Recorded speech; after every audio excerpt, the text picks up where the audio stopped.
Bilan de la 12e journée du championnat national de Ligue 1 ce lundi avec le nul obtenu par le stade malien de Sikasso face à l'AS Real de Bamako. Une 12e journée également marquée par la large victoire en déplacement du stade malien de Bamako qui est donc allé s'imposer 5-0 au stade Abdoulaye Makoro Sissoko de Caille face au Sigui et le leader le Djoliba AC qui fait un autre nul, un nul qui ressemble à une victoire face au centre Salif Keita. Dans cette émission, vous aurez également un long entretien du président de la Fédération malienne de football rapproché par Khalifa Nama Traoré, Amadou Nkolado Cissé qui revient bien entendu sur la CAN 2012. On parlera de la finale de la Super Coupe d'Afrique des clubs remportée par les Marocains du MAS FES où évoluent deux de nos compatriotes.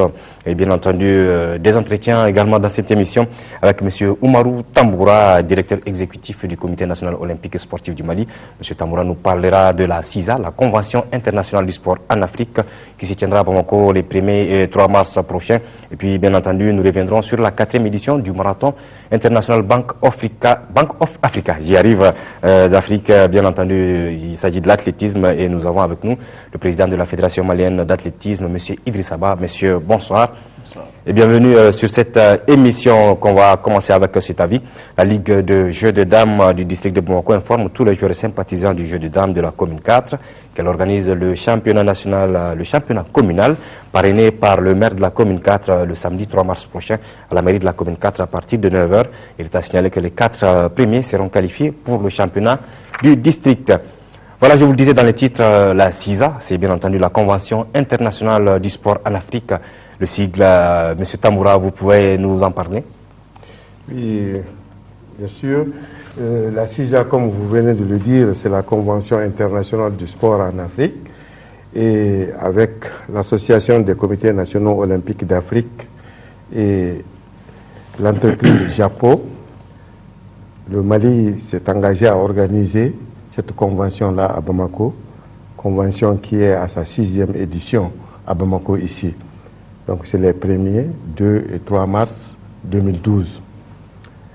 La CISA, c'est une manifestation sportive, c'est un forum, c'est une rencontre qui a comme programme un forum où il y aura des thèmes que nous allons exposer, des thèmes qui comportent par exemple comme les nouvelles technologies dans le sport, dans le développement du sport, des thèmes qui comportent par exemple médias et sport, ou bien qu'est-ce que le sport peut apporter dans une chaîne télévisée, etc., etc.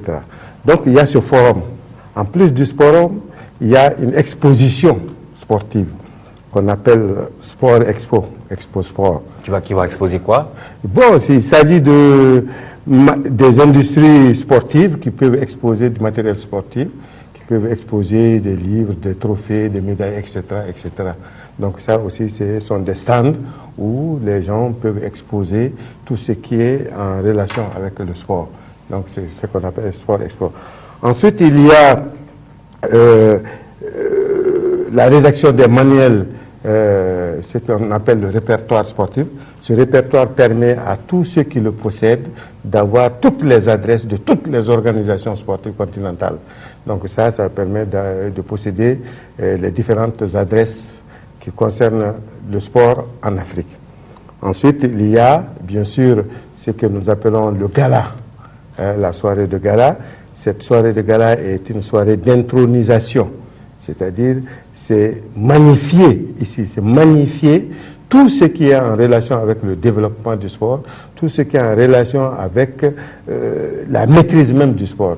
Et c'est à travers des distinctions qu'on donne aux athlètes féminins, aux athlètes masculins, aux dirigeants sportifs, etc., etc. C'est la soirée d'intronisation. Et avec cette soirée d'intronisation, il y a aussi ce qu'on appelle le Japon Awards. Donc il y a des distinctions que la société Japon même donne à des différentes entreprises ou bien à ceux qui s'occupent du développement du sport, comme par exemple à la première édition, le Mali a été distingué pour sa politique de meilleures des infrastructures sportives de proximité. Alors, quels sont les participants à ces Oui, c'est en général tous les dirigeants, tous les grands dirigeants du sport africain, les membres du CIO qui s'intéressent au développement du sport, les athlètes, les anciens athlètes qui continuent de participer au développement du sport, les médias, c'est-à-dire tous ceux qui s'intéressent à la couverture sportive et au développement du sport, et enfin les industriels des infrastructures sportives ou du matériel sportif participent à cela. Il y a aussi les comités nationaux olympiques et les fédérations internationales. Et les lieux, les cadres de celui-ci. Et la CISA sera organisée à l'hôtel Laïco Amitié de Bamako. Et avant l'ouverture, le premier, il y aura un séminaire qui concerne les journalistes sportifs. Ce séminaire aura lieu à Kabbalah. Et il y a un séminaire aussi qui concerne les athlètes. C'est le Comité international olympique qui, dans sa réflexion pour l'avenir des athlètes, organise aussi ce séminaire-là qui aura lieu aussi à Kabbalah. Merci M. Oumarou Tamboura, et ce sera donc du 1er au 3 mars prochain ici à Bamako. La CISA, je le rappelle, c'est la Convention internationale du sport en Afrique. Alors, on va arriver bien entendu à M. Idriss Abba tout à l'heure, mais juste le temps de parler bien entendu de championnat national de Ligue 1. La 12e journée qui s'est achevée, je vous le disais au début de cette émission, avec le match nul du Stade Malien de Sikasso face à l'AS Real de Bamako. Et donc, au compte de cette 12e journée, deux matchs étaient au stade Omnisport. Le Djoliba, AC leader, après 11 journées, a failli essuyer sa première défaite face au Centre Salif Keita. Et les Rouges ont donc eu un nul heureux. La seconde affiche a vu la victoire par 1-0 de l'ASCO face au club olympique de Bamako. Et le compte rendu est signé Al-Jumatina. C'est sur des chapeaux de roue que démarre l'explication association sportive de club olympique de Bamako. Jusqu'à la fin, difficile de prédire l'issue de la partie, tant le jeu est ouvert et agréable. Chaque équipe fait montre de son aisance technique et tactique.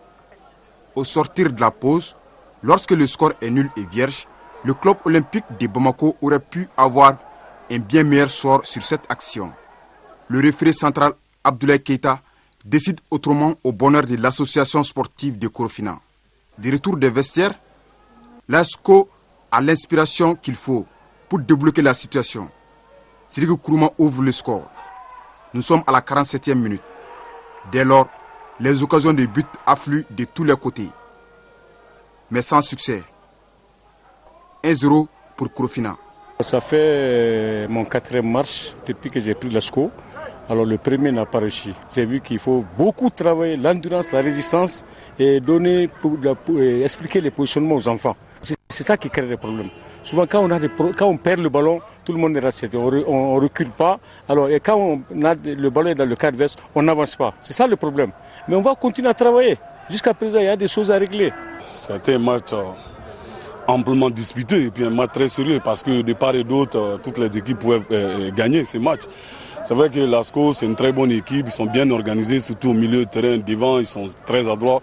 Donc je pense que nous, on a manqué un peu de concentration et puis de lucidité pour pouvoir refaire surface. Donc je pense que c'est un match comme les autres, on a perdu, on va continuer à travailler. Déjà, on avait eu droit à la rencontre Djoliba Athletic Club Centre Salif Keita. Sur le papier, si c'était l'affiche vedette de la 12e journée, ce fut par contre un tout autre match. Loin des espérances. Néanmoins, la seule nette occasion de but en première mi-temps est au compte des Rouges de Bamako à la 45e minute. Ni le Guinéen Almami Kamara, encore moins Bouakar Bankoura ne peut marquer. Il faut attendre la 90e minute pour voir des buts. Les boys du CSK, à la suite d'un contre intelligemment joué, ouvrent la marque par l'international cadet Aboukar Itunkara, aux grandes dames des nombreux supporters du Lubis présents dans les gradins. Au moment où on s'achemine probablement vers la toute première défaite du leader, le Djoliba trouve les ressources nécessaires dans les dernières secondes pour arracher le point du nul grâce à Karim Sokoba. Ça a été un peu difficile devant, on a raté beaucoup d'occasions, tu sais que c'est la loi du foot. Si tu rates beaucoup d'occasions, si l'adversaire gagne pour lui, s'il marque, bon, rien à dire après, on a su réagir bien et puis on a marqué, on a égalisé le but. Ça nous fait du bien, un match nul vaut mieux qu'une défaite. Bon. Alors on commence à voir un peu le Djoliba à la traîne. Est-ce à dire que vous commencez à se fatiguer? Non, c'est pas la fatigue. Le championnat c'est comme ça. Ça vaut plus de combien de temps, on prend même pas de billes. C'est normal, c'est logique, c'est la loi du foot. Si tu gagnes d'occasion, tu ne marques pas. Si l'adversaire gagne, il marque. Bon, c'est la loi du sport. Depuis la saison passée, on prend des buts bêtes comme ça, à part des erreurs défensives. Mais on verra, on va faire tout possible pour que cela n'arrive plus. Alors on a vu une grande équipe centriste qui pourtant a été battue l'autre jour contre le Stade Malien de Bamako. Le match précédent, on avait des blessés. Il manquait beaucoup de joueurs. Mais ce soir, on a pu récupérer nos joueurs. Certes, les Rouges restent invaincus, mais ils ne sont plus qu'à 2 points d'avance sur leur rival, le Stade Malien de Bamako. Le carton de la journée, c'est à l'actif du Stade Malien de Bamako, justement, du matin. Le stade qui est allé donc s'imposer 5-0 au stade Abdoulaye Makoro Sissoko de Kaye face au Sigui. Le Sigui battu à domicile 5-0 et les Kaisiens donc qui subissent là une lourde défaite. Le compte rendu de ce match est signé Mahamadi Alioubari. Pour cette 12e journée du championnat national de Ligue 1, le Sigui de Kaye en vert était devenu méconnaissable devant son public du jour. Et rien ne réussissait aux joueurs kaisiens. C'est ainsi qu'à la 18e minute, le Stade Malien de Bamako ouvre la marque par Lamine Diawara.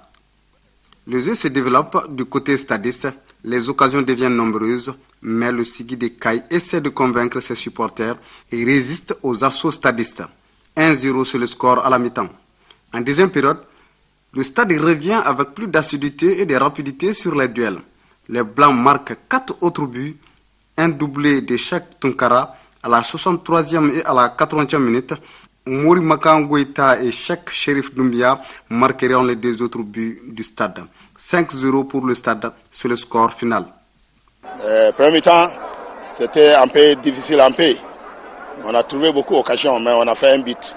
Mais en deuxième mi-temps, c'était bien passé. On a fait quelques changements, ça a été bien. Le but est venu, on secouait le ballon bien. Je crois que ça a bien passé ce soir. Je remercie Dieu d'abord, il n'y a pas de blessures. Je sais que Stade, c'est une grande équipe. C'est comme l'équipe nationale. Le traitement du Stade, c'est différent entre nous. Normalement, l'équipe qui gagne un traitement comme ça, elle va jouer bon ballon. C'est une grande équipe, je respecte l'équipe là. Mais je sais qu'on va croiser encore. En 2 journées, le Sigui a encaissé 9 buts et n'a marqué qu'un but. Les Kaisiens doivent revoir leur défense. Il faut véritablement revoir la défense du Sigui qui encaisse donc 9 buts en 2 journées. C'est beaucoup. Et voici donc le résumé du nul 0-0 à Koulikoro entre le CS Dougou-Lonfla et l'ASB, signé Adama Traoré. L'ambiance n'était pas assez vive dans les tribunes du stade Mamadou Diarra H de Koulikoro pour cette affiche de la 12e journée du championnat national Ligue 1 entre le CS Dougou-Lonfla en blé et l'ASB. Les hommes de 7 villages engagent les hostilités dès les minutes initiales de la partie. Ils appuient sur l'accélérateur avec à la clé une première occasion de but à la 2e minute de jeu. Diakaridia Samake, très remuant, déborde sur son aile gauche, dribble son vis-à-vis et décroche un tir dans les 16 mètres. Heureusement pour l'ASB, la balle est dégagée en corner par un défenseur qui était sur la trajectoire alors que le portier était archi-battu. Après cette tempête matinale, les jaunes et verts de l'ASB se ressaisissent de fort belle manière par des velléités offensives dans les camps adverses avec de nombreuses occasions ratées. Les jeux se débrident, les fautes se multiplient, l'arbitre intervient pour mettre de l'ordre en distribuant quelques cartons jaunes. Mi-temps, Zouroubi partout. À la reprise, l'ASB restera sur sa lancée de la première période avec une domination stérile. Les 20 dernières minutes sont à l'avantage du CS Dougou-Lonfla. Il joue mieux tout en s'imposant dans le duel et dans les offensives. Mais le match se termine sans que les filets ne tremblent une seule fois. Un nul qui soulage les 2 parties. Dans l'ensemble, ça va, c'est vrai, il y a eu des occasions de part et d'autre. Nous avons eu nos moments décisifs, l'ASB aussi a eu ses moments décisifs, mais malheureusement, nous n'avons pas été efficaces aujourd'hui. Mais je pense que ça va de soi, ça fait partie du match aussi. Les 2 débuts n'étaient pas avec nous, mais on est satisfait du point. Et les jeunes ont mouillé le maillot, comme on dit. Il y a eu l'esprit de famille, donc on part à la maison avec satisfaction. Le réalisme n'était pas au rendez-vous de cette belle rencontre qui a tenu toutes ses promesses. À Ségou, au stade Amari Ndao, notre reporter Fousseni Samake a été lui plus heureux avec la victoire par 1-0 de l'AS Bakarian de Barouili face à la Jeanne d'Arc.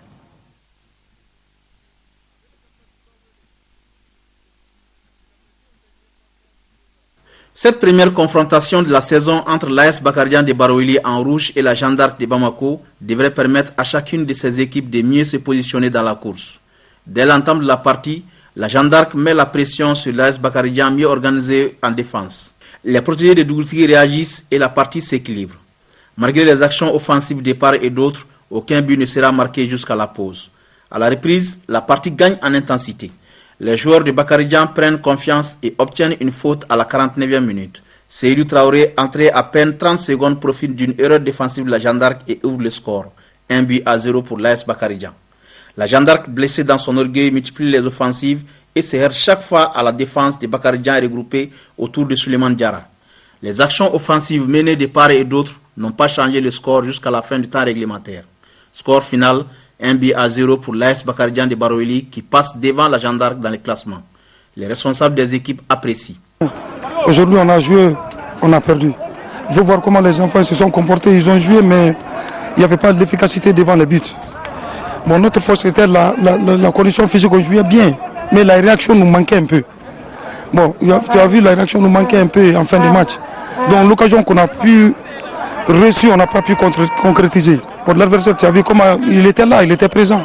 J'ai analysé en première mi-temps la faute de Gia et le point faible de Gia aussi. J'ai pu placer mes deux en seconde mi-temps et c'est ce qui m'a apporté 3 points. C'était un derby, un match pratiquement de finale. Quand la Jeanne d'Arc occupe la 3e place et que nous suivons directement à la 4e place, 2 points de différence, on passe tout de suite devant, on est 3e. Je pense qu'on est satisfait. Voilà, on va parler de classement tout à l'heure, bien entendu. Le meilleur buteur du championnat national, son masque d'invisibilité n'a pas marché cette fois-ci. Bouadari Fomba, 10 bilans, qui n'a donc pas pu scorer pour cette 12e journée. En ouverture donc de cette 12e journée, l'AS Police et le Niana de Koulikoro ont fait match nul, 1 but partout. Et la Somme a retrouvé le chemin de la victoire en s'imposant 3-0 face à cette formation des 11 créateurs de Nyarela. Résumé avec Selagatou Sissé. L'AS Police et le Niana de Koulikoro n'affichent pas la grande sérénité à l'heure actuelle. Mal positionnés au classement, policiers et Koulikorois sont traumatisés par la spirale négative de leur performance. Sur une des rares incursions de l'AS Police, Youssouf Sangaré, le capitaine du Niana, marque contre son camp à la 31e minute. Le Niana de Koulikoro rehausse son niveau de jeu en seconde période, ce qui lui permet d'égaliser à la 87e minute par Boubacar Fane à la réception d'un corner. Un nul qui n'arrange personne. L'AS Police, lanterne rouge, n'a toujours pas gagné le moindre match. Juste après, on a eu droit au duel 11 créateurs de Nyarela, 14e 10 points, Assom 13e 11 points. La défaite est interdite pour l'une ou l'autre formation. 3 buts, c'est la recette proposée par l'Assom. Fodé El Keita, 28e minute. Lassana Diarra, 67e minute sur penalty. Et 85e minute. Ahmed Maris est exclu à la 86e minute du côté de 11 créateurs de Nyarela. Les pensionnaires de Missira savourent le goût de la victoire. Un bonheur qu'ils n'ont plus connu depuis la 6e journée. C'était face à l'AS Police. La Somme qui avait fait un début en fanfare dans ce championnat national de Ligue 1, et c'est tant mieux pour les joueurs de Missira qui retrouvent donc le chemin de la victoire. Alors voici tous les résultats enregistrés pour cette 12e journée. Gueliba CSK 1-1, Asco COB 1-0 pour l'Asco, Sigui Stade Malien de Bamako 0-5, CS du Goulonfla ASB, Association Sportive de Bamako 0-0, Bakaridjan Jeanne d'Arc 1-0, AS Police Niana de Koulikoro 1-1, Assom 11 créateurs 3-0 et Real Stade Malien de Sikassou qui a bouclé cette 12e journée. 0 but partout. Au classement, le Djiliba reste en tête malgré le nul concédé face au CSK avec 28 points plus 10. Deuxième, le Stade Malien de Bamako, 26 points plus 18. Troisième, l'AS Bakaridjan de Barouili, 23 points plus 4. Quatrième, la Jeanne d'Arc, 22 points plus 8. Cinquième, l'ASCO, 18 points, 0 au goal différentiel. Sixième, le centre Salif Keita, 17 points moins 4. Septième, CS du Goulonfla, 16 points plus 3. Huitième, AS Real de Bamako, 15 points. Neuvième, ASB, 15 points moins 2. Dixième, Club Olympique de Bamako, 14 points, 0 au goal différentiel. 11e, Assom, 14 points plus 5. 12e, le Sigui de Kaye, 13 points moins 4. 13e, Niana de Koulikoro, 13 points moins 5. 14e, les 11 créateurs de Nyarela, 10 points moins 8. 15e, le Stade Malien de Sikasso, 10 points moins 10. Et 16e, Lanterne Rouge, la AS Police avec seulement 5 points et moins 14. Programmation de la 13e journée qui commence donc vendredi 2 mars prochain. Assom, Dougoulonfla, 17h, Stade Omnisport Modibo Keita. AS Police ASCO, 19h, toujours au stade Omnisport Modibo Keita. Samedi 3 mars, Djoliba AS Bakarijan de Barouili à 17h au stade Omnisport Modibo Keita. Suivi de la rencontre ASB 11 créateurs à 19h à Sikasso ce samedi 3 mars. Le stade malien de Sikasso recevra le Sigui de Caille, duel régional. Et dimanche 4 mars, donc, on va prendre le programme de cette 13e journée qui s'achèvera donc ce 4 mars avec Stade malien de Bamako AS Real, l'affiche de la 13e journée à 17h au stade Omnisport Modibo Keita. Jeanne d'Arc CSK à 19h au stade Omnisport Modibo Keita et à Koulikoro, le Niana recevra le club olympique de Bamako. Les brèves du championnat national, on avait commencé avec Al-Djouma Tina, cette rubrique. On continue donc ce lundi, une rubrique qui s'intéressera ce soir à l'AS Police, qui a manqué de peu sa première victoire de la saison, le réveil de la Somme et bien entendu la relance au niveau de la tête du championnat national de Ligue 1 entre le Djoliba AC et le Stade malien de Bamako. La conquête du fauteuil des leaders du championnat national de Ligue 1 est plus que jamais relancée au terme de cette 12e journée. Après le nul miraculeux du Djoliba Athletic Club dans les arrêts de jeu contre le centre Salif Keita, l'équipe de Heremakono est désormais sous la menace de son poursuivant immédiat, le Stade malien. Les Blancs de Bamako, profitant des récentes prestations moyennes du Djoliba AC, réduisent considérablement l'écart de 6 points. Dorénavant, il n'y a plus que 2 points qui séparent Djolibis et Sadis. Grâce à sa large victoire de 3-0 face aux 11 créateurs de Nyarela, l'association olympique sportive de Misra renoue avec la joie après 5 sorties ratées. Ainsi, tout laisse à croire que cette performance de la promis lui fait énormément du bien du point de vue mental, mais aussi progression au niveau du classement. L'AS Police n'était pas loin de réaliser en cette 12e journée sa toute première victoire de la saison. Les policiers ont cru jusqu'à la 88e minute. Malheureusement pour eux, le Niana de Koulikoro, longtemps mené, remet finalement les pendules à l'heure. Un but partout au désarroi de l'AS Police qui doit encore patienter. Voilà, c'était donc les brèves ici rassemblées par Al-Djouma Tina.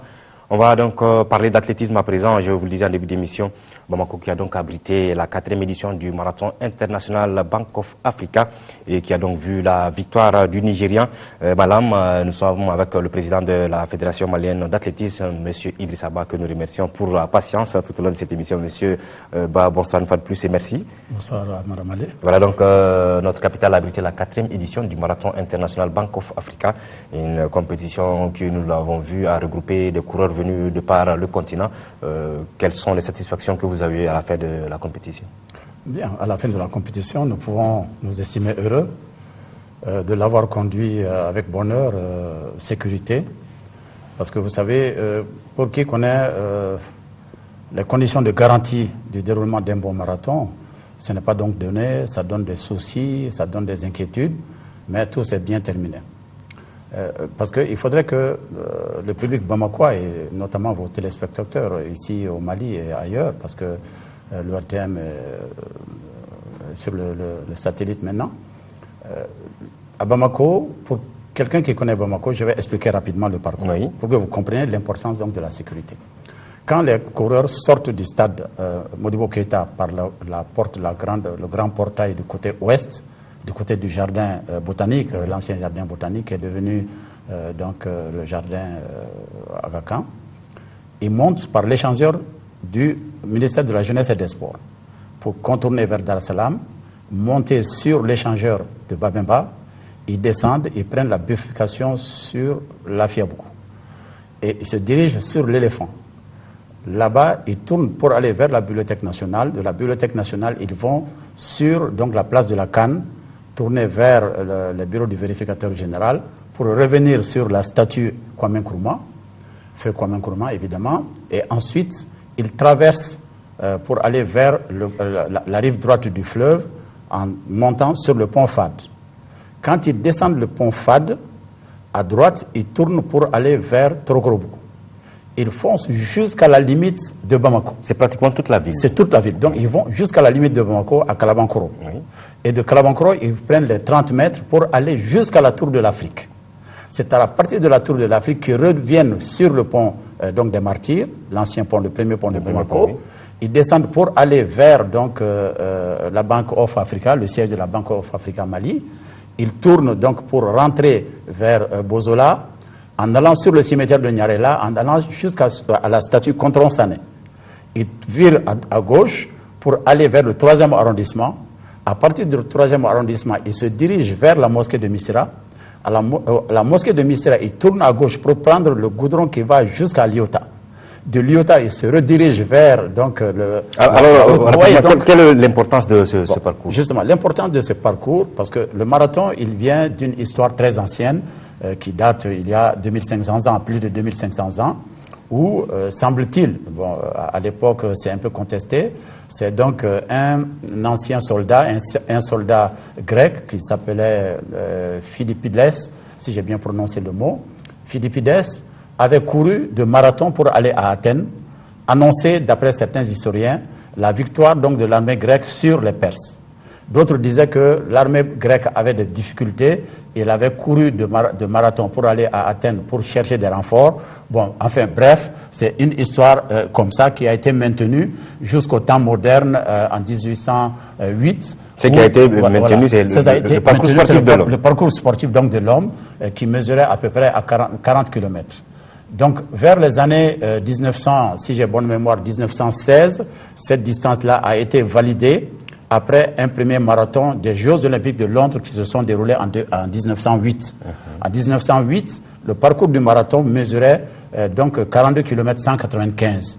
Et donc en 1921, l'organisation internationale qui organise l'athlétisme a décidé donc de reconnaître officiellement ce parcours-là comme étant le parcours donc du marathonien, donc vraiment de quelqu'un qui en même temps il est endurant, il est résistant, il est courageux. Et sur ce parcours est semé d'embûches. Parce que vous voyez, il y a des montées, il y a des descentes, il y a des tournants. Alors, monsieur Ba, merci pour ce rappel historique par rapport à cette compétition. Nous, on va revenir à nos réalités, cette 4e édition que Bamako a abritée. Oui. On a quand même vu la mainmise du Niger. Oui. La mainmise du Niger, moi je crois qu'il faut le comprendre de la façon suivante. Parce que ça fait la 4e édition que nous préparons le marathon de Bamako. D'abord, je tiens à féliciter donc ces coureurs qui sont venus de ces pays, et notamment donc des Nigériens, qui depuis un certain nombre d'éditions, depuis 3 éditions, remportent donc le marathon de Bamako. Et cela n'est pas surprenant, parce que les conditions d'entraînement ne sont pas les mêmes, parce que nos marathoniens qui sont là sont surtout des engagés à l'armée. Et c'est vrai, depuis le retrait de Youssouf Diallo. Voilà, depuis le retrait de Youssouf Diallo, mais qui était un semi-marathonien. Il n'était pas un marathonien en fait, il faisait un coureur de fond de 10 000, de 5 000 et du semi-marathon. Bon, Youssouf Diallo, il a fait quelques marathons, mais c'était quand même rare. Donc, nous, dans notre politique sportive, c'est pour ça que nous avons présenté un programme de développement donc, de l'athlétisme qui va prendre en compte justement la formation des jeunes et la formation des juniors et des seniors pour aller vers justement ces performances-là. Et donc, le fait d'organiser les marathons ici, l'épreuve du marathon ici, nous permet d'abord d'avoir une certaine expérience en matière d'organisation donc du parcours, pour que ce parcours-là puisse plus tard être homologué. Parce que le parcours doit être homologué. Vous ambitionnez d'inscrire ce marathon dans le programme africain. Et je pense que nous sommes sur la bonne voie, parce que cette année, nous avons invité quand même le président de la Confédération africaine d'athlétisme, mon ami Kalkaba Malboum, qui nous a honoré de venir à Bamako nous assister et nous donner des conseils pour que nous puissions cheminer ensemble vers cette accréditation donc, de notre marathon, cette homologation de notre marathon sur le calendrier. Voilà, monsieur Ba, c'est vrai, nous sommes quelque peu tenus par le temps. Alors, rapidement, quel a été l'apport de votre partenaire Bank of Africa et quels sont vos projets pour la nouvelle saison? Je dois dire que Bank of Africa nous a soutenus et continue de nous soutenir depuis 4 ans. Et ici, il faut vraiment remercier donc, ce sponsor qui nous a fait confiance, parce que ce n'est pas évident de mettre 60 millions, plus de 60 millions dans une manifestation comme celle-ci. 60 millions, le tout n'est pas resté au Mali. Il y a les billets d'avion des étrangers qui arrivent, les frais d'hôtel, ça c'est pris en charge par eux. Mais 20 millions reviennent à la fédération pour les frais d'organisation pour l'organisation générale de la compétition. Bon, donc nous tenons à les remercier, et Bank of Africa, nous pensons, a eu quand même un certain nombre de satisfactions. Évidemment, il y a des améliorations qu'il faut faire, telles que sur le plan de la couverture médiatique. Il faudrait améliorer ce que nous avons fait jusqu'à présent. Sur le plan de la sécurisation du parcours, il y a une grande amélioration qu'il faut faire. Parce que cette année, vraiment, la sécurisation même sur le plan de la mobilisation. De la mobilisation, il y a tout ça. Donc, nous devons faire des efforts avec ce partenaire pour que les éditions, la 5e édition, puissent être mieux organisées, afin que nous puissions avoir bientôt, dans peut-être 1 an, 2 ans, les plus grands marathoniens qui courent à travers le monde. Parce que jusqu'à présent, nos invitations se limitent quand même à des marathoniens assez moyens. Ce n'est pas donc des grands champions qui viennent, parce que les grands champions, ils sont à 2h03 minutes. Hein. Bon, donc, alors que nous, celui-là, il a couru en 2h33 minutes. Absolument. Bon, alors, il y a la grande différence. Grande différence. Le projet de la nouvelle saison? Bon, le projet de la nouvelle saison, vous avez diffusé déjà le programme de développement. Et le samedi prochain, nous serons à Sikasso pour la réunion d'athlétisme de Kénédougou. Nous sommes donc en pourparlers avec le gouverneur de la région de Sikasso, que je tiens à saluer ici, et qui est prêt à nous accueillir pour donc cette réunion d'athlétisme. Ce n'est pas une réunion d'athlétisme qui est ouverte à tous les athlètes, parce que c'est une sélection d'athlètes sur la base des résultats de l'année dernière, sur la base des tests que nous avons fait cette année. Ce sont les meilleurs athlètes du Mali qui vont se retrouver à Sikasso pour faire une compétition entre les meilleurs. Donc les 100 mètres vont être très relevés, les 200 mètres vont être très relevés. C'est pas donc c'est un choix délibéré de la fédération pour que nous puissions améliorer le niveau de nos athlètes. Parce qu'un athlète, quand il court comme des gens qui ne sont pas suffisamment à hauteur, l'athlète ne va pas. Alors qu'ici, nous avons sélectionné les meilleurs et de toutes les façons, pour être premier, il va falloir donc se battre. Donc le samedi, s'il plaît à Dieu, nous serons à Sikasso pour la compétition qu'on appelle la réunion d'athlétisme du Kénédougou. Et plus tard, nous allons faire donc les championnats cadets et ensuite les championnats d'Afrique, en fait les championnats de la région en cadet, etc. Donc vraiment le panier est suffisamment rempli parce que l'athlétisme malien, cette année, ambitionne de faire une compétition tous les 15 jours. Une compétition tous les 15 jours, soit à Ségou, soit à Mopti, soit à Bamako, soit à Kaï, etc. Merci, ce sera tant mieux pour la compétitivité de nos athlètes qui nous représentent sur l'arène continentale. Merci une fois de plus, M. Idriss Abba. Je rappelle que vous êtes président de la Fédération malienne d'athlétisme et que vous étiez avec nous pour nous parler du 4e marathon international Bank of Africa qui s'est achevé à Bamako. On revient au football. Le Mali qui s'est donc classé 3e de la 28e Coupe d'Afrique des Nations de football au Gabon et en Guinée équatoriale. Un parcours jugé honorable par beaucoup de spécialistes et le public sportif malien. Qu'à cela nous tienne, beaucoup reste à faire pour maintenir cette dynamique afin de relever les prochains défis, à savoir la qualification à la CAN 2013 et à la Coupe du Monde 2014. Le président de la Fédération malienne de football nous livre ici son appréciation du parcours des Aigles du Mali. L'avenir d'Alain Giresse. Amadoun Kolado Sissé est interrogé par Khalifa Nama Traoré. Pour le bilan, j'ai dit que on est revenu 3e.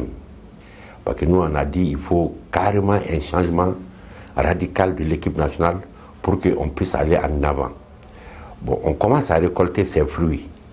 Mais moi, je crois qu'il faut encore plus travailler pour qu'on puisse progresser. Quelle a été surtout la force de l'équipe? Bon, la force de l'équipe, c'était la cohésion, l'entente. Moi, j'ai dit, depuis 1994, je suis avec les équipes nationales. Mais je n'ai jamais vu une équipe nationale du Mali tellement soudée, l'ambiance, avec tout le monde. Et c'est ce qui fait que le Mali a pu gagner. Si ce n'était pas 2 membres du comité exécutif, le président et le vice-président, personne n'était avec les joueurs. Donc ça a permis aux joueurs d'être concentrés sur le match et d'être ensemble et vivre une ambiance extraordinaire. Quel a été surtout l'apport du bureau fédéral et toute la délégation pour la réussite pour cette 3e place? Bon, le comité exécutif, c'est le travail de la fédération pour mettre l'équipe en jambe. Mais seulement, l'État nous a très bien compris. Parce que ne s'est pas donné, nous, on a changé les primes des joueurs à 48 heures avant d'aller. On a dit à l'État, si on donne ces primes aux joueurs, on pense qu'on peut atteindre cet objectif. Et l'État a accepté carrément. Mais nous, on a réfléchi sur plusieurs points.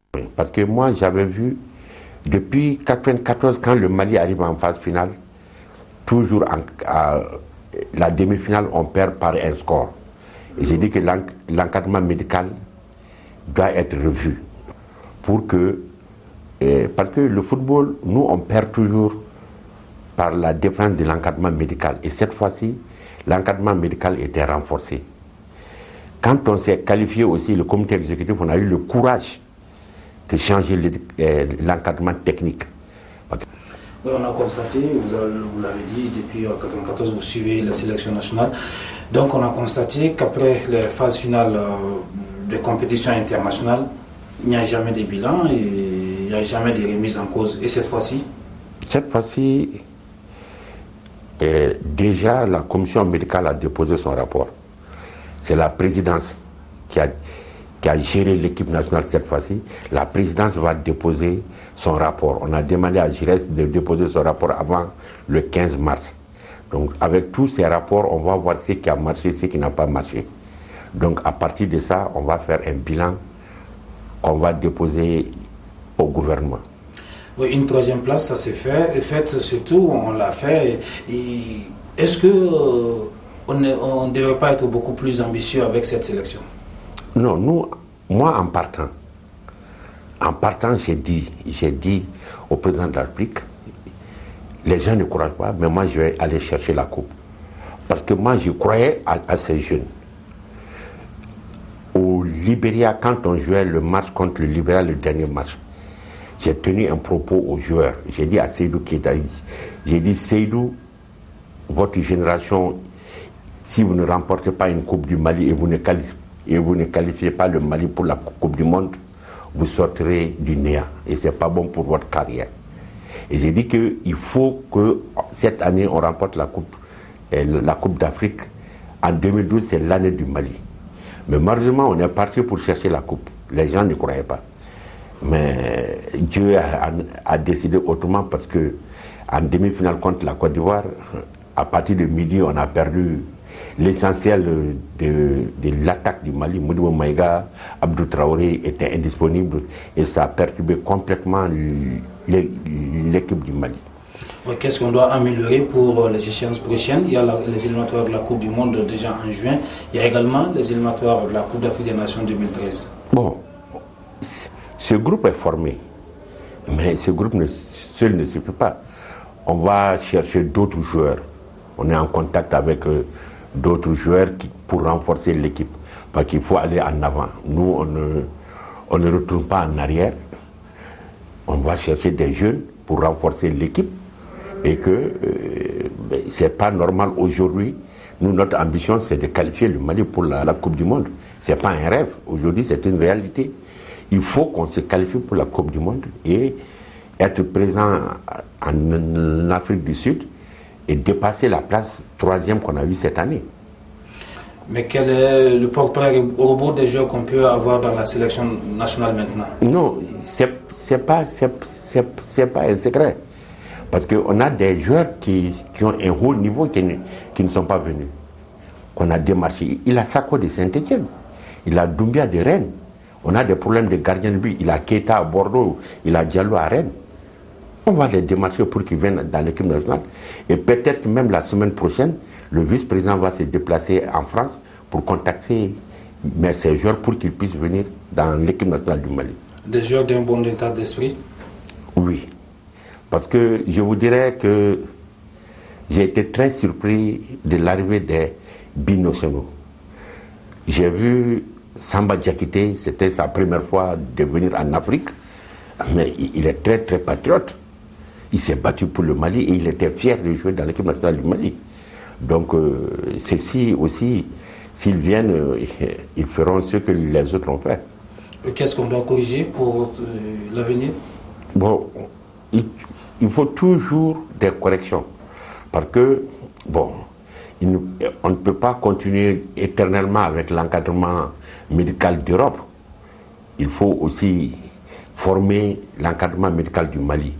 C'est pour cela qu'on est en contact avec le ministère de la Sécurité et le ministère de la Défense pour détecter, parce qu'eux, ils ont des spécialités dans l'armée et au niveau des sapeurs-pompiers pour renforcer l'encadrement médical de l'équipe nationale.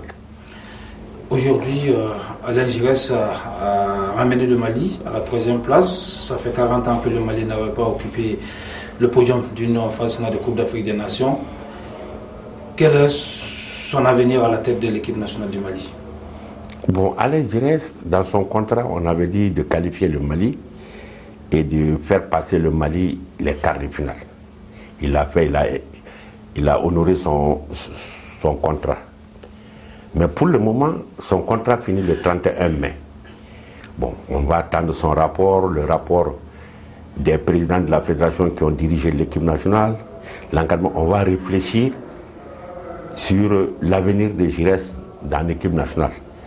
Nous, notre ambition aujourd'hui, c'est de jouer et c'est de se qualifier pour la Coupe du Monde.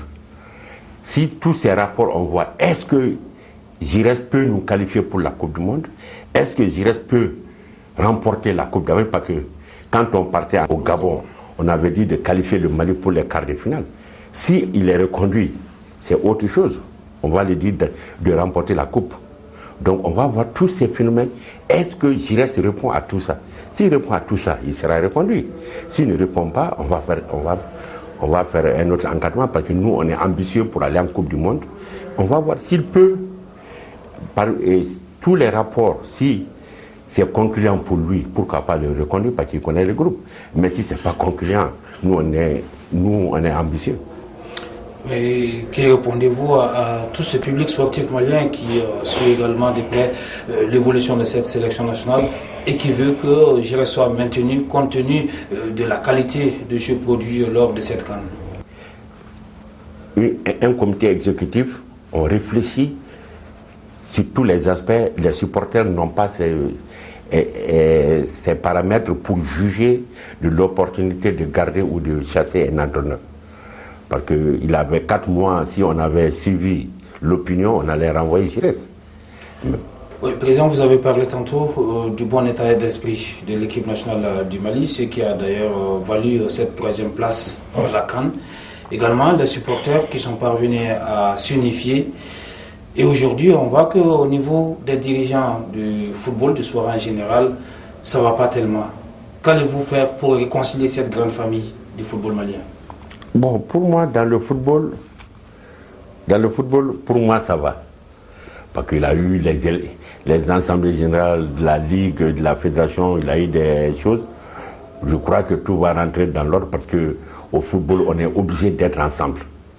Parce que le football, c'est une famille, on ne peut pas se disperser. Au moment des élections, il peut avoir des histoires, mais on est obligé d'aller dans le même sens. Mais est-ce qu'il y a des efforts dans ce sens pour quand même réconcilier tout le monde? Bon, on est sur la voie parce que, bon, nous, au comité exécutif, la porte n'est fermée à personne. La preuve, malgré beaucoup de choses, les clubs participent au championnat. Oui, parlant maintenant du championnat, un constat également, ce championnat qui se joue, mais on a constaté surtout qu'il y a très peu de joueurs du championnat appelés en sélection nationale. Bon, c'est le paradoxe du football, de tout le football africain. Parce qu'un joueur, quand il fait 6 mois dans le championnat, s'il est bon, il va à l'extérieur. Ce qui reste, c'est qu'ils n'ont pas un grand niveau pour jouer dans l'équipe nationale. Parce que, regarde, l'équipe junior du Mali, quand on a terminé, ils sont tous partis en Europe. L'équipe Chad, ils sont toujours partis en Europe. Donc, c'est un perpétuel recommencement à la base au niveau des clubs. Parce que c'est ce qui fait aussi que nos clubs ont d'énormes problèmes pour se qualifier pour les coupes africaines. Parce qu'en début de saison, ils ont des joueurs, en février, ils perdent tous ces joueurs pour l'Europe. Et c'est un problème qu'on est en train de réfléchir avec le professionnalisme. Qu'est-ce qu'il faut au football malien pour être au sommet de l'Afrique aujourd'hui? Bon, pour être au sommet de l'Afrique, il faut travailler. Parce que nous, en la saison 2012-2013, on va aller au professionnalisme. Ça exige beaucoup de choses pour les clubs. D'ailleurs, même dans 15 jours, on va envoyer une délégation du comité exécutif en Algérie pour aller s'inspirer parce que l'Algérie est le seul pays professionnel en Afrique. On va aller s'inspirer de l'Algérie. Il faut que les clubs soient solides. Il faut que le football malien soit financé. Bon, nous on a un sponsor Orange. On a signé encore un contrat avec une autre société européenne qui va venir très très récemment. On va signer avec aussi Malitel pour financer leur championnat junior. On va signer avec BMS pour le football féminin. Donc tout ça, si tous ces moyens rentrent dans le football, parce que le mal essentiel du Mali, c'est le financement du football. L'État finance, c'est vrai, l'élite, l'équipe nationale. Mais la subvention de l'État pour le championnat national du Mali, ça ne fait que 15 millions. Sur 110 millions qui coûtent le championnat au Mali. Donc il faut que l'État aussi fasse un effort pour financer les clubs de première division. On a fait un dossier qu'on va soumettre au ministre des Sports pour déposer au niveau du gouvernement pour que chaque année, si les équipes sont professionnelles, qu'un minimum de 30 millions soit dégagé pour chaque club professionnel de première division. Tant qu'on ne va pas financer les clubs, tant que les clubs ne seront pas solides, le football malien ne sera pas solide. Les clubs maintenant, c'est dans quelques semaines qu'ils vont commencer à sortir pour les compétitions africaines. Comment ils se préparent? Bon, ils se préparent parce que nous, comité exécutif, on ne gère pas directement les clubs, mais on les appuie. Et actuellement, on est en train de les suivre, de les conseiller parce que on a la chance cette année de pouvoir qualifier près de 3 ou 4, nos 4 équipes dans les phases de poule. Mais il faut que les clubs travaillent d'abord. Parce qu'on a exigé actuellement tous les clubs, si tu n'as pas un entraîneur de licence B, dorénavant, on ne va pas t'engager en Coupe d'Afrique. Donc les clubs aussi sont obligés d'aller sur le professionnalisme pour qu'eux aussi ils soient à la hauteur des autres clubs d'Afrique. Les cadets et les juniors? Bon, les cadets et les juniors, on va nommer la semaine prochaine les entraîneurs. Parce qu'on a un petit problème au niveau des cadets.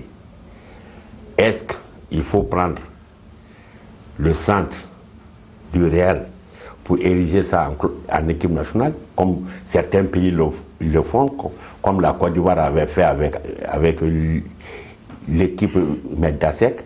Est-ce qu'il faut faire une sélection nationale? Donc, mardi prochain, on va discuter de tout ça.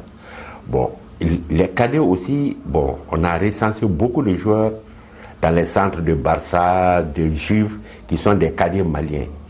Est-ce qu'on va les amener ou bien on va former l'équipe nationale à la base? Ça nous pose des problèmes. Bon, on est en train de réfléchir. Les juniors? Les juniors, ça c'est prêt. On va nommer l'entraîneur des juniors et on va démarrer tout de suite. Président, un appel à lancer à ce public sportif malien qui aime tant le football et surtout qui est revenu derrière sa sélection après cette 3e place à la Coupe d'Afrique des Nations 2012 au Gabon et en Guinée équatoriale. Bon, avant de lancer un appel au public, je remercie le public. Parce que tant qu'on gagne à Libreville, ils sortaient dans la rue. Ça joue beaucoup sur les joueurs parce que les parents les appellent pour dire que les gens sont dans la rue. Ça les touche et ça les encourage. Donc je dis que je demande au public d'être derrière leur équipe nationale. L'équipe nationale, c'est pour tout le peuple malien. Ce n'est pas pour le comité exécutif. Vous avez vu aujourd'hui, l'équipe a gagné. Tout le monde dit que c'est sa victoire. Personne ne parle du comité exécutif. Si l'équipe avait perdu, c'était le comité exécutif. Mais il faut qu'on se mobilise derrière cette équipe nationale qui peut amener beaucoup de satisfaction pour le peuple malien.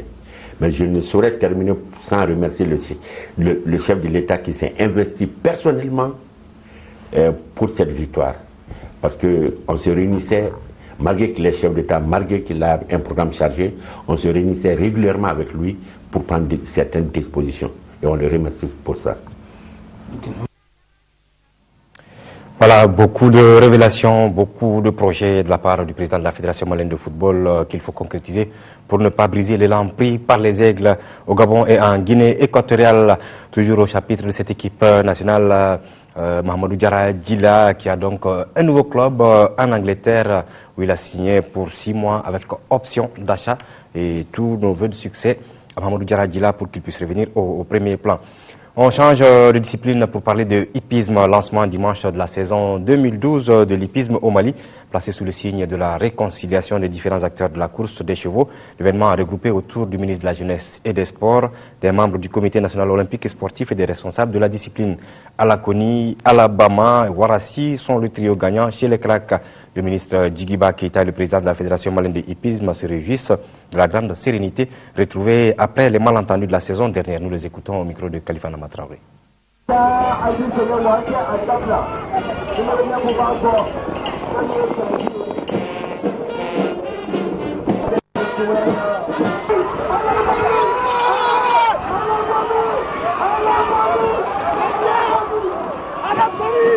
Ce qu'on prévoit, c'est d'abord la continuité. On va continuer. Maintenant qu'on est lâché, je voudrais que vous me pardonniez l'expression, maintenant qu'on est lâché pour de bon. Et nous comptons donc poursuivre les efforts d'investissement aussi, parce qu'il s'agit de ça aussi. Il ne s'agit pas tout simplement de faire ce qui est courant, qui est la course. Il s'agit aussi de chercher les voies et moyens pour faire des investissements. Donc c'est la continuité, c'est la réponse à votre question, c'est la continuité, mais jalonné de projets d'investissement aussi, Inch'Allah. Oui, on parle de réconciliation, le fait que toute la famille du hippisme se retrouve. Qu'est-ce que ça vous fait aujourd'hui en tant que président? Oui, c'est bien heureux et je voudrais au passage saluer Monsieur le ministre pour l'énergie très constructrice qu'il a déclenché, parce que son rôle dans ce qui vient de se passer est capital. Je voudrais au passage remercier aussi son équipe, le département des sports. Ils ont beaucoup contribué parce qu'on a procédé à une relecture et les contributions pour une relecture ont été vraiment édifiantes. Je pense qu'au passage, il faut saluer le Comité national olympique aussi pour tout ce qu'ils ont pu faire à travers notamment leur président, un homme très avisé, un homme très courageux. Je voudrais que vous me permettiez de saluer nos ligues, parce que d'entrée de jeu, ils n'ont pas lésiné sur les moyens de mobilisation, dont ils n'ont pas cessé de preuve tout le long jusqu'à l'aboutissement heureux auquel on assiste aujourd'hui. Et aujourd'hui, on peut dire que c'est la grande sérénité? Mais absolument. Et cela va s'obtenir tout le long. Vous comprenez, quand on commence les courses, ça domine tout le reste. Ça, c'est sûr. Je pense qu'on vient d'ouvrir la porte et je pense que c'était capital. Et une fois que la porte est ouverte, une fois que les chevaux se mettent à courir, vous allez voir que ça va avoir pour effet de tout aplanir tout le long. Je suis très heureux cet après-midi parce que c'est l'ouverture de la saison épique 2012. Mais en réalité, on pourrait appeler cette course-là la course de réconciliation entre les amis du cheval. Parce que vous savez que cette fédération avait quelques difficultés, mais grâce à Dieu, on a réussi à aplanir ces difficultés. Et aujourd'hui, c'est une grande course à laquelle nous avons participé, parce que sur 51 chevaux prévus, en réalité, on en a eu 53. Et c'est 14 cracks qui viennent de s'affronter, et bien entendu, les meilleurs ont gagné. L'avenir de la course est un avenir radieux, parce que de part et d'autre, c'est vraiment des amis du cheval. Ils investissent de leur propre poche pour faire ces courses-là, donc on ne comprend même pas les mésententes qu'il y a.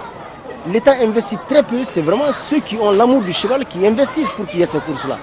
Donc aujourd'hui, moi je suis très heureux de dire que, grâce à Dieu, vraiment les frères se sont retrouvés et ça va. Quelques avis avant de poursuivre avec les images. Les finales de coupe d'athlétisme et de football du centre d'animation pédagogique de Baguinda, secteur Kourouba, ont été joués samedi dernier à Kourouba. Durant 2 jours de compétition, Niagadina a occupé la première place devant Kourouba. Et en finale de football, Kourouba a gagné par 1-0. C'était en présence des villages environnants, présidés par le DECAP de Baguinda et la présidente de l'association pour la promotion de la femme et de la jeune fille. Le développement de cette activité dans nos prochaines éditions avec notre envoyé spécial Diara Konaté. La finale de la Coupe Abouakar Koli Samake, première édition, se jouera samedi 3 mars prochain à 16h sur le terrain de Koulouba. La dite finale opposera Dana FC à FC Jumeaux. Coupe Adama Doumbia, 4e adjoint au maire de la commune 6. Les quarts de finale joués le dimanche 26 février 2012 ont donné les résultats suivants. Banankabougou a battu Yirimadio au tir au but 10-9 au terme du temps réglementaire.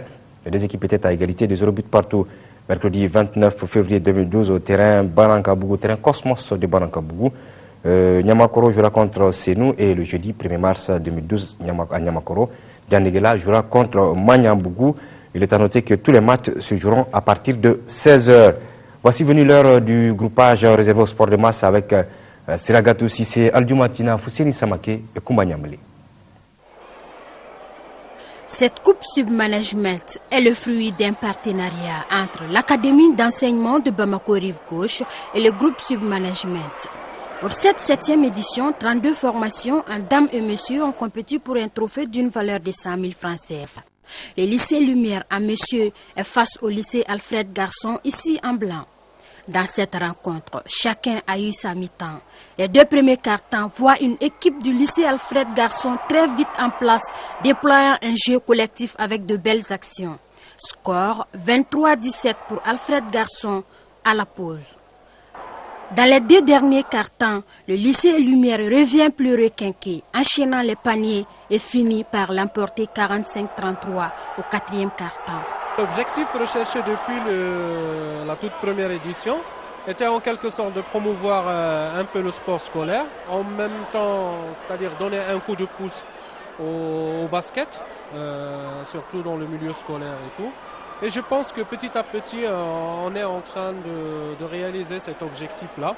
D'ailleurs, comme on le constate d'année en année, le niveau, ça s'améliore. Vraiment, on est satisfait de ce résultat. Directement, on va enchaîner avec la 8e édition.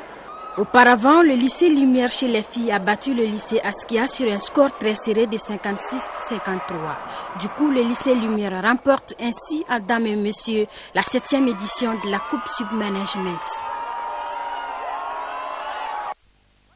La finale de la Coupe de basket Mémorial Mamoudou Diankone, 2e édition, a opposé en hommes sur le terrain municipal de Ségou les équipes de Sonikroa en blanc et le stade de Ségou ce week-end. Dès l'entame de la partie, les Bleus ont pris l'ascendance sur les coéquipiers de Kola Sissé. Les premiers et 2e quart-temps tournent à la faveur du SAD qui s'impose par le score de 15-13 et 24-23. Au 3e quart-temps, le Sonikroa appuie sur l'accélérateur et finit par le score de 34-33. Mais Baba Djanka et Badian Traoré finissent par l'emporter par le score final de 46-40. La 2e rencontre en dames a mis aux prises le Sonikroa en vert et Dar Salam en blanc. Le Sonikroa dames s'est imposé par le score de 20-14. Le SAD homme et Sonikroa filles gagnent chacun le trophée et 50 000 francs. Le 2e Sonikroa homme et Dar Salam dames gagnent respectivement 25 000 francs. Les organisateurs de la compétition sont satisfaits de la prestation des jeunes et lancent un appel à la mobilisation pour accompagner le basketball ségovien. Et vraiment, ça fait la 2e fois que nous nous retrouvons. Et je souhaite que les années à venir, que ça prenne plus d'ampleur. L'année dernière, c'était les enfants. Cette année, nous voyons que ce sont les adultes qui sont en train de jouer. Nous exhortons les Ségoviens à soutenir ce basket. Autrefois, quand on disait qu'il y a une finale de basket, c'était entre les Ségoviens et les Bamakois. Je voudrais que tous ensemble, que nous nous donnions la main coude à coude pour aider ce sport. Un autre temps fort de cette finale a été la distinction de certains anciens sportifs, dont Ablaï Kalapo du football, Draman Nyamba du basket, Faradji Arbe de l'athlétisme, qui ont servi la capitale des Balanzans sur le plan sportif. Bandjigoubou, un des quartiers de la commune de Ngabakoro droit, est à la fête à travers ces tournois de football. À l'occasion du match inaugural, plusieurs personnalités, entre autres les notabilités du quartier, les responsables communaux, des amis, des militants sont venus soutenir le parrain dans son initiative de développement local. Ça va au-delà de la commune. La commune Sangaré-Bougou, il y a des équipes de Sangaré-Bougou qui sont avec nous, il y a des communes de Mourba-Bougou qui sont avec nous et qui ne sont pas de notre commune, bien entendu. Donc c'est la jeunesse de toute la contrée que j'ai décidé d'animer. Place à présent à la rencontre inaugurale entre Bandjigoubou en jaune et Blacksar de Sangaré-Bougou. Après une première période vierge en dépit d'un jeu fluide et mieux élaboré, c'est à la reprise que se dessine la victoire des locaux. Ils inscrivent 3 buts grâce à Adama Traoré, Bouba Kamara et Ousmane Sagara. L'unique but de Sangaré-Bougou est l'œuvre de Modibo Diarra. Cette performance de Bandjigoubou lui permet de prendre une option sérieuse sur la qualification pour les demi-finales. La compétition regroupe 8 formations réparties en 2 poules. Mobilisation de grand jour ce 25 février 2012 à Sirakoro Megetana. La jeunesse de cette cité a témoigné toute sa reconnaissance à un citadin, en l'occurrence Fousseini Mariko. L'homme animé d'une volonté vient d'offrir un espace de loisir à cette couche. En organisant une compétition de football pour les jeunes, la première du genre entre les équipes de Sirakoro Megatana, Bako Djikoroni, Torokoro Bougou, Kalabankoro et Sabali Bougou, le donateur Fousseini Mariko a tout simplement voulu tenir une promesse de longue date. Je dis quand même aux jeunes que le sport c'est un facteur de développement d'union. J'invite tous les jeunes à participer à ce sport. C'est un facteur d'union, d'intégration. Dans la mesure où un quartier de Sirakoro se retrouve à un quartier de Bako Djikoroni, c'est quand même une félicitation pour nous tous. 18 formations au départ et à l'arrivée, FC Mariko de Bako Djikoroni face au centre cité Sirakoro Megatana, ici en bleu. Une finale de haut niveau technique. Au but de Kader Berté, 31 minutes, a répondu Zakaria Koman Diakité à la 45e minute. C'est au tir au but que centre cité Sirakoro Megatana gagne 8-7. Au rayon des récompenses, Sekou Diomandé de FC Mariko de Bako Djikoroni a été désigné joueur fair play. Kassim Diabaté, lui, est élu meilleur joueur de la finale et du tournoi. FC Mariko de Bako Djikoroni retourne en commune 5 avec une enveloppe de 50 000 francs CFA. Comme un symbole, Centre Cité Sirakoro Megatana remporte devant ses supporters le trophée plus 75 000 francs CFA. Chapeau à la commission d'organisation. Voilà, on termine avec la finale de la Supercoupe d'Afrique des clubs remportée par les Marocains du MAS Fez, où évoluent deux de nos compatriotes, Amadou Tigana et Bokar Sidiki Kone Tori, qui avaient en face d'eux à l'Espérance de Tunis et un autre Malien, Idrissa Koulibaly.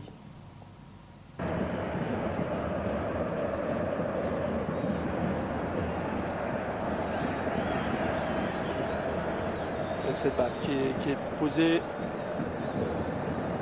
bien joué ça. Ils savent jouer au sol, les Marocains, les Tunisiens aussi, des équipes somme toute très similaires, très techniques, avec de bons milieux de terrain. Ça nous annonce vraiment un beau spectacle, ils peuvent se neutraliser aussi. Attention avec ce ballon dans cette phase de réparation, l'ouverture du score. L'ouverture du score, les Marocaines, sur ce petit ballon, bien mis dans la profondeur. Et cette petite balle, mise dans le soupirail là, quel but d'Abourazzouk Hamza. On va revoir ce bon ballon, il l'avait bien fait. Et cette balle qui est coupée au premier poteau par Abourazzouk Hamza qui vient justement mettre ce petit 1-0 pour les Marocains. Quel but, quelle ouverture du score. C'est ce qu'ils savent faire de mieux, cette équipe marocaine. On va mettre ce ballon dans le paquet. Yannick qui remet bien cette balle, bien joué. C'est tout de suite le centre là. Là-bas au second poteau, ils sont plusieurs, ils ne se sont pas parlé, on se dégage comme on peut. Rami Moustapha et le gardien qui va à la lutte pour récupérer ce ballon. Attention, il se plante un peu. C'est pas fait, cette balle au second poteau. L'égalisation dans le temps additionnel des Tunisiens. Shamam Khalil qui est au bout de ce suspense haletant dans les toutes dernières secondes est venu mettre ce but égalisateur. 99e minute de jeu. Shamam Khalil redonne l'espoir à tout un peuple. Elle n'y croyait plus, c'est un soulagement incroyable. C'est le gardien qui vient malheureusement. Là, sur cette sortie, il est mal protégé, il sort un peu mal, il se dégage vraiment mal. La tête d'Ishri, le dégagement comme ils peuvent. Et là, malheureusement, le ballon revient sur Khalil.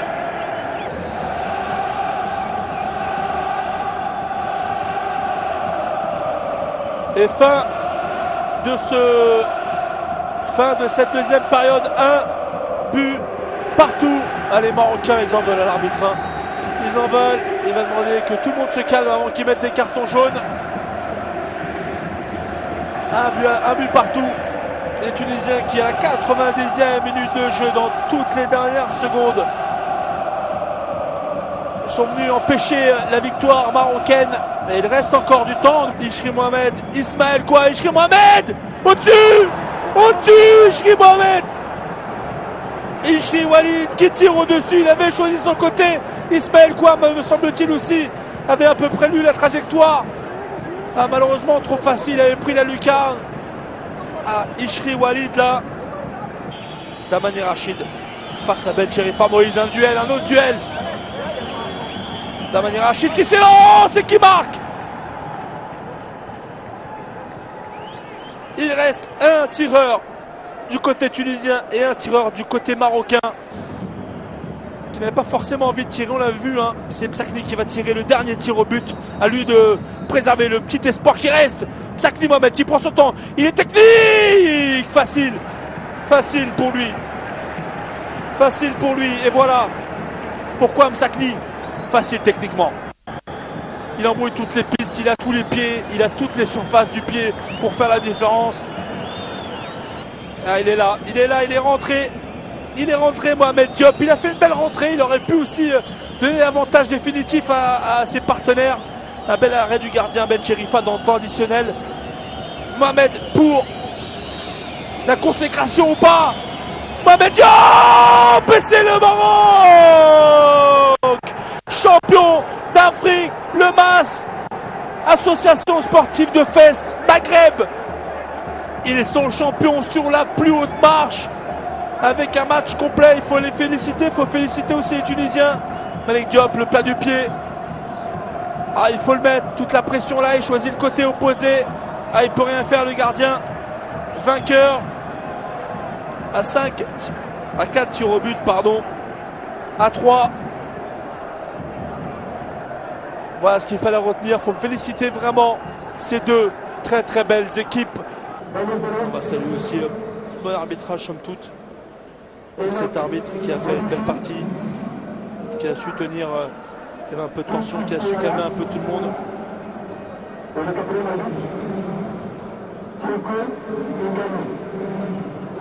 Il y a beaucoup de choses à mettre en place bien avant des belles compétitions comme ça. En tout cas, il faut mettre en valeur tous ces joueurs, qu'ils soient tunisiens, marocains ou d'autres pays, zambiens, ivoiriens, béninois.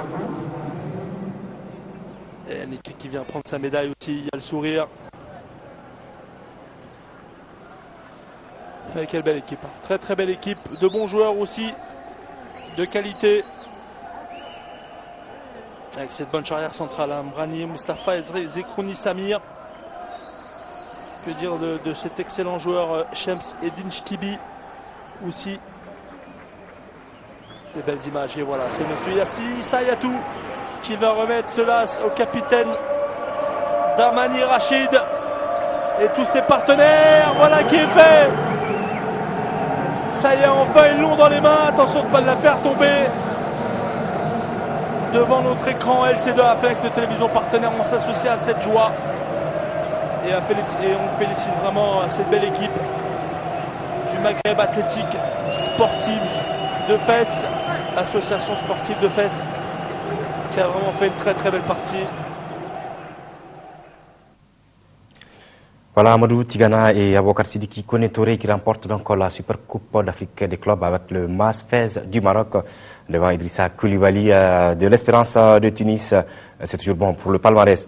Juste avant de nous séparer, le rappel de la programmation de la 13e journée du championnat national de Ligue 1 qui commence vendredi 2 mars avec Assom Dougoulonf à 17h, Stade Omnisport Modibo Keïta, suivi de AS Police Asco à 19h. Samedi 3 mars, Djoliba AC AS Bakarian de Barouili, ASB 11 créateurs de Nyarela à Sikasso.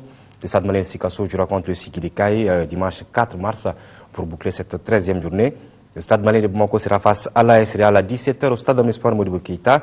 Il y aura Jeanne d'Arc CSK à 19h et à Koulikoro.